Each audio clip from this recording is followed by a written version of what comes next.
लेकिन एक हिंदू के ऊपर हमेशा यह सवाल उठाया जाता है कि हिंदू धर्म बड़ा है, हिंदू राष्ट्र बड़ा है, या भारत और भारत का संविधान एवं भारत का कानून। तो ये जानने के लिए हमको एक चीज समझना पड़ेगा कि हमारे शास्त्रों के हिसाब से ये देश ही हमारी माता है, ये देश ही हमारी अधिष्ठात्री देवी है। इसीलिए रविंद्रनाथ टैगोर ने जन गण मन के जरिए निर्गुण ब्रह्म ईश्वर का वंदना किया था, और वंदे मातरम के जरिए पंडित बंकिम चंद्र बंदोपाध्याय ने इस देश को, इस राष्ट्र को, हिंद माता को, हिंदुस्तान को, भारत माता को एक देवी के रूप में आराधना किया था। तो अब कुछ लोग ये कहेंगे कि ये तो आरएसएस का षड्यंत्र है, ये तो आरएसएस का 19वीं शताब्दी 19वीं सदी का मत है, उसका परिकल्पना है। हमारे प्राचीन हिंदू शास्त्रों में राष्ट्र का परिकल्पना देशभक्ति था ही नहीं, ऐसा कुछ लोग कहेंगे। तो उसके लिए मैं धीरे धीरे पढ़ना चाहूंगा कुछ एक पुस्तक। सर्वप्रथम मैं पढ़ूंगा महापुराण, विष्णु महापुराण 2.3.126। तो मैं अभी पढ़ता हूं विष्णु महापुराण 2.3.126। इससे यह भी साबित हो जाएगा कि नवाब सैफ अली खान पटौदी, जिसने ये कहा था कि मुगलों और यूरोपियों के आने से पहले भारत का कोई परिकल्पना नहीं था, हिंदुस्तान का कोई वजूद नहीं था, वो बिल्कुल झूठा बात है उसका, ये भी साबित हो जाएगा। यानी एक तीर से दो निशान हो जाएंगे। तो मैं वो श्लोक पढ़ रहा हूं, विष्णु महापुराण 2.3.126। तो विष्णु महापुराण का द्वितीय अंश, तीसरा अध्याय, इसमें 26-28 मंत्र हैं, श्लोक हैं, लेकिन मैं सिर्फ 2-3 ही पढ़ूंगा समय के कमी को मद्देनजर रखते हुए। तो श्लोक कुछ ऐसे हैं। भारत आदि 9 खंडों का विभाग श्री पराशर जी बोले, हे मैत्रेय, जो समुद्र के ऊपर तथा हिमालय के दक्षिण में स्थित है, वह देश भारतवर्ष कहलाता है। उसमें भरत की संतान बसी हुई है। श्लोक संस्कृत में है, उत्तरं यत् समुद्रस्य हिमाद्रश्चैव दक्षिणम वर्षं तद भारतं नाम भारती यत्र संतति। अर्थात जो हिमालय से लेके श्री राम सेतु तक पूरा हिंदुस्तान है, पूरा अखंड भारत है, और पूर्वी समुद्री तट से पश्चिमी समुद्री तट से पूर्वी समुद्री तट तक, यानी पूरा बलूचिस्तान का तट से लेके बंगाल की खाड़ी तक, बांग्लादेश तक, ईस्ट पाकिस्तान तक पूरा अखंड भारत है। और याद रखना चाहिए हम लोगों को कि हिमालय जो है वह अफगानिस्तान से शुरू, अफगानिस्तान तक फैले हुए हैं, हिंदू कुश तक फैले हुए हैं। तो ये पूरा जो अखंड भारत का परिकल्पना वेदव्यास ने और पराशर ने 1500 बिफोर क्राइस्ट, अर्थात महाभारत युग, या वैज्ञानिक भाषा में कहें तो लेटर वैदिक युग में ही उन्होंने इसका परिकल्पना कर दिया था। और इस देश का भी नामकरण था भारत, और उसका दूसरा नाम था भारती, और इसीलिए उसके जो निवासी हैं उनको भारतीय कहा जाता था, भरत की संतान। और 26वां श्लोक कहता है, जानिम नैत्वकं वयं विलीने स्वर्ग प्रदे कर्मणि देहबंधम प्राणस्याम धन्याः खलु ते मनुष्या ये भारते नेन्द्रिय विप्रवहीनाः। अर्थात पता नहीं अपने स्वर्ग पद कर्मों का क्षय होने पर हम कहां जन्म ग्रहण करेंगे। धन्य तो वे ही मनुष्य हैं जो भारत भूमि में उत्पन्न होकर इंद्रियों की शक्ति से हीन नहीं हुए हैं। अर्थात हमारे पूर्वज पूरे पृथ्वी पर कहीं भी जन्म लेने से ज्यादा भारत भूमि में, अखंड भारत में पैदा होने को अपना सौभाग्य समझते थे। इसी को वो लोग अपना स्वर्ग समझते थे। तो ये हो गया भारत का परिकल्पना पौराणिक युग से। अब वेदों में भी कमाल देखते हैं। अथर्ववेद पृथ्वी भूमि सूक्त नाम का एक पूरा अध्याय है, एक पूरा कांड है। 12.1.1 to 63 यानी तकरीबन 60 मंत्र हैं अथर्ववेद में, जिसे भूमि सूक्त, पृथ्वी सूक्त या भू सूक्त कहते हैं। अब इसका यहां पर जिक्र करना क्यों अनिवार्य है?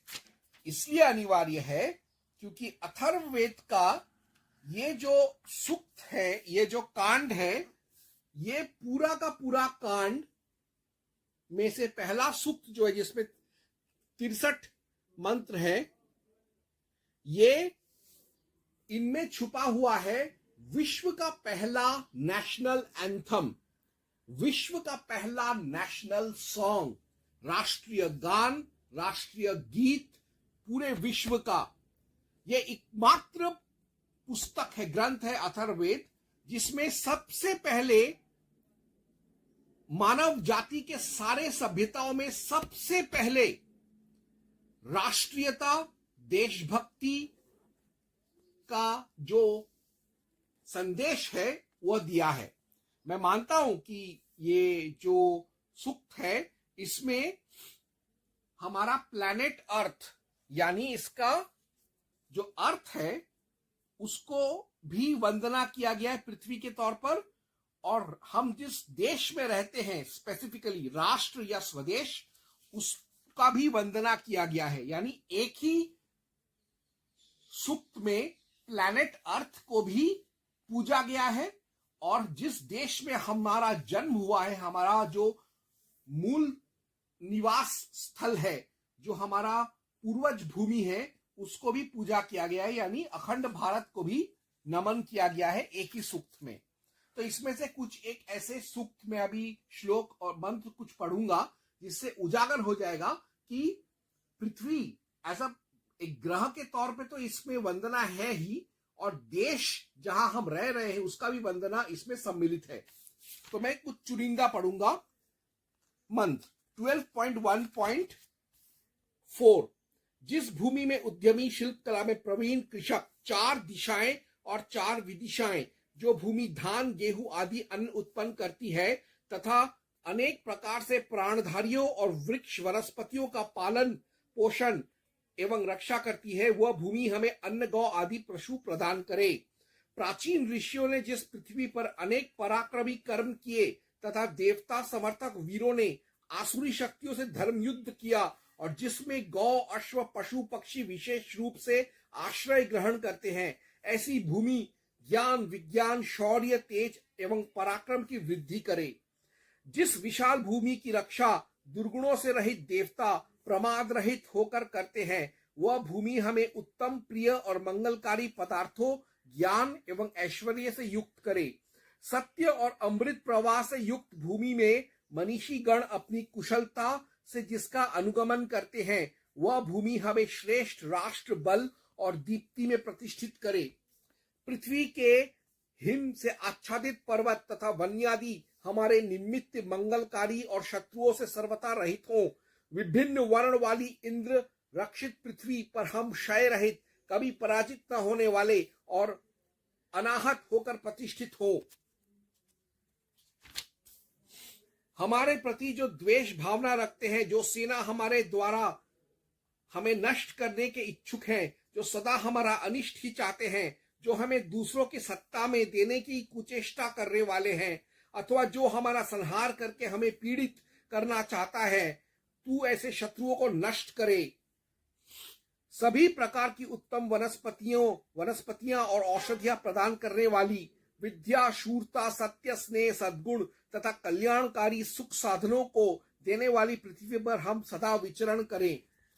औषधियों में पृथ्वी के मध्य भाग में, जल में, विद्युत में, पाषाणों में, मनुष्यों, गौ और अश्वादी पशुओं में अग्नि तत्व विद्यमान है।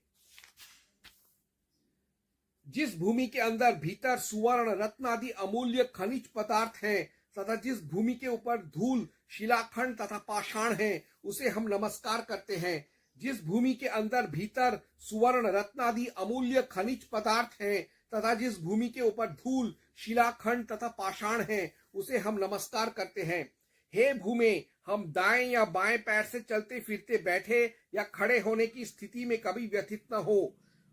ऊर्जंग, परम पावन, क्षमा स्वरूपिणी मंत्रों द्वारा विस्तृत होने वाली भूमि का हम स्तवन करते हैं। हे पृथ्वी, तू पुष्टि प्रदान करने वाली, अन्न, रस और बल को धारण करने वाली है। हम तुझे घृताहुति समर्पित करते हैं।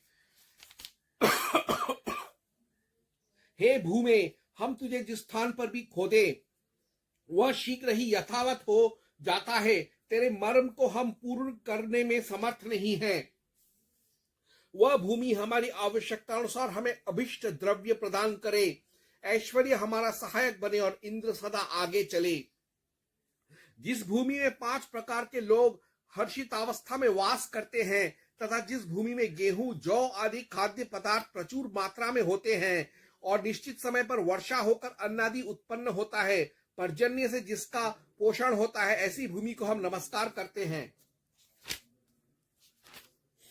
तो ये हो गया अथर्ववेद का पृथ्वी सूक्त, भूमि सूक्त, जिसमें ग्रह, पृथ्वी ग्रह के लिए भी वंदना है और हमारा मातृभूमि के लिए भी वंदना है, क्योंकि दोनों ही पृथ्वी का रूप है।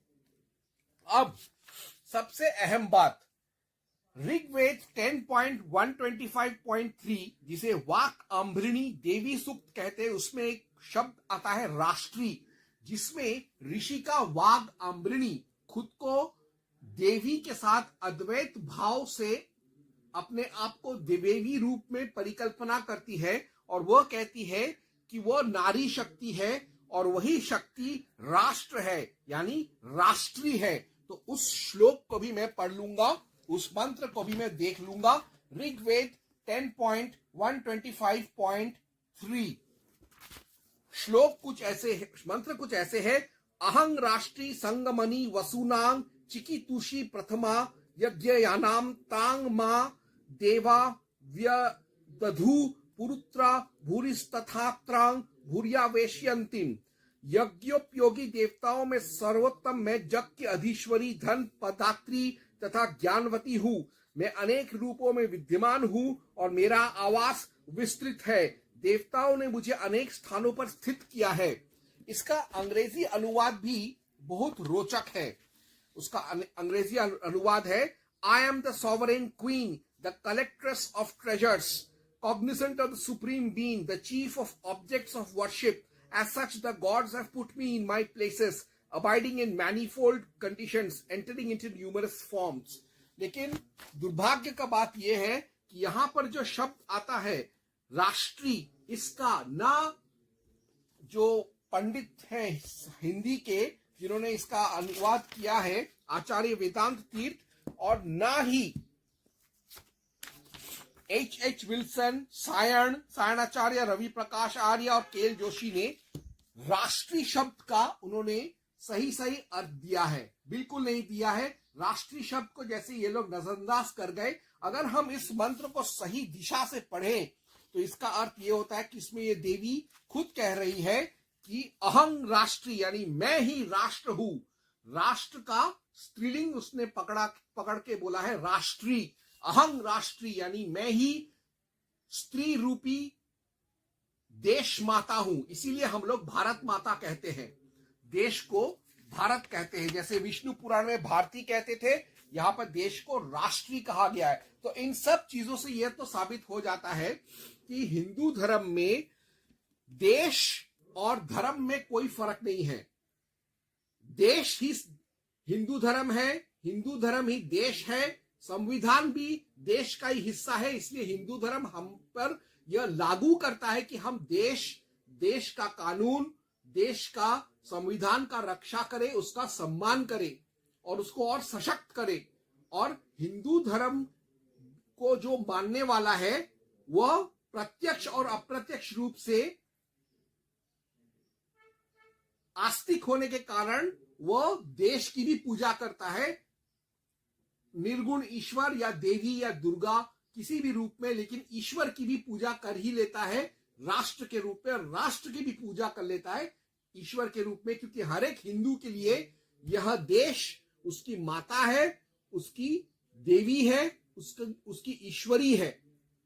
तो इसीलिए हम दूसरे जो रेगिस्तानी मजहब के लोग हैं उनके लिए उनका मजहब बड़ा है, ना कि भारत देश, क्योंकि उनका मजहब विदेशी मजहब है। वो लोग आक्रमणकारी बनकर भारत में आए थे। इसलिए स्वाभाविक बात है कि एक राइस बैग के लिए, एक जिहादी के लिए, एक वामपंथी के लिए उनका विचारधारा ही देश से बड़ा होगा। बल्कि हम लोग इस देश के मूल निवासी हैं, आदिवासी हैं, हिंदू। इसीलिए हमारे लिए धर्म ही देश है, देश ही धर्म है। इसीलिए हम लोग दोनों को अलग अलग नहीं कर सकते, अलग अलग देख ही नहीं सकते। अगर हम आस्तिक हैं तो हमको देशभक्त होना ही होगा, और अगर हम देशभक्त हैं तो हम आस्तिक हमको होना ही होगा। ओम हनुमते नमः।